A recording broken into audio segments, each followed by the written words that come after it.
আমাদের যারা বাঙালি স্টুডেন্ট আছে তাদের অনেকের মধ্যে কম বেশি ইচ্ছা আছে, তারা সবাই কনফিডেন্টের সাথে স্পোকেন ইংলিশ বলতে চায়। আমার মনে আছে আমি যখন আমার জার্নি শুরু করি তখন আমার মধ্যেও খুব ইচ্ছা ছিল আমি স্পোকেন ইংলিশের কথা বলবো। I want to speak like a good speaker. But যখন আমি স্টার্টিং করতাম ভয় পেতাম পাবলিককে, তারা কি ভাববে আমি যদি ভুল ইংলিশ বলি বা আমি যদি কোনো মিস্টেক করি তারা আমাকে হাসবে, এইভাবে আমি কখনো বলতাম না।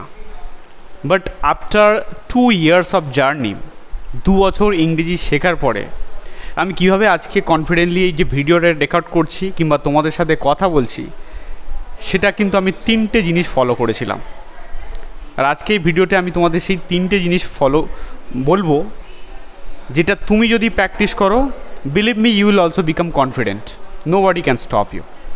The first thing, if you English with confident, যেটা তোমাকে করতে হবে, you have to find a reason. তোমাকে একটা কারণ খুঁজতে হবে।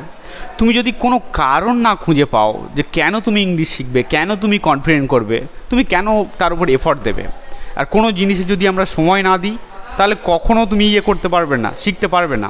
তো আমার মধ্যে একটা যেটা ইংরেজি শেখার ইচ্ছা জেগেছিল যে I would like to speak good English so that I can get a good job, I can develop myself, because if I don't develop, I'm not able to support my family. আমার পরিবারকে support করতে পারবো না, আমি সোসাইটিতে grow করতে পারবো না। তো আমার মধ্যে একটা ইন্টেন্স চাহিদা জেগেছিল, একটা কারণ পেয়েছিল, আমি এই কারণেই আমার ইংরেজিটা ডেভেলপ করতে চাই। এটা হচ্ছে প্রথম reason. You find a reason. তুমি যে প্র্যাকটিস করবে, তুমি যে শিখবে, তার পিছনে যদি কোনো কারণ না থাকে, তোমাকে ঠেলে ঠেলে কেউ কোনো দিন শেখাতে পারবে না। তুমি আজকে শুরু করবে, কালকে কোচিংয়ে ভর্তি হবে, পরশু দিন ছেড়ে দেবে, বা কিংবা কালকে তুমি কোনো বই কিনবে, 2 দিন পড়বে, 3 দিনের মাথায় ছেড়ে দেবে। You have to find a strong reason to learn. এটা হচ্ছে প্রথম। 2 নম্বর কারণ, টু হ্যাভ আ ক্ল্যারিটি। যদি তুমি এমন কোনো রাস্তায় হাঁটো আর সেই রাস্তাটা অন্ধকার থাকে, তুমি পরিষ্কার না দেখতে পাও, তুমি ওখানে কি করবে? নার্ভাস হয়ে যাবে, প্রত্যেকটা পা ফেলতে গিয়ে ঘাবড়ে যাবে। তো তুমি যে বিষয়ে ইংরেজি কথা বলতে চাও বা যে সাবজেক্টটা শিখতে চাও, সেটার প্রতি তোমার ক্লিয়ার ধারণা থাকতে হবে একদম। You have to have a clear knowledge, then you can become a confident. And the last thing, knowledge আর রিজন কিন্তু সবসময় এক না। তো সেখানে আরও একটা জিনিস তোমাকে অ্যাড করতে হবে। আমরা সবাই শুনেছি যে practice makes a man perfect. তুমি যতক্ষণ না প্র্যাকটিস করবে, হয়তো তুমি কোনো কিছু প্র্যাকটিস করলে, কিন্তু যখন বলতে গেলে প্র্যাকটিসের অভাবে তুমি কি করবে? তুমি ভুলে যাবে, তখন বলতে পারবে না।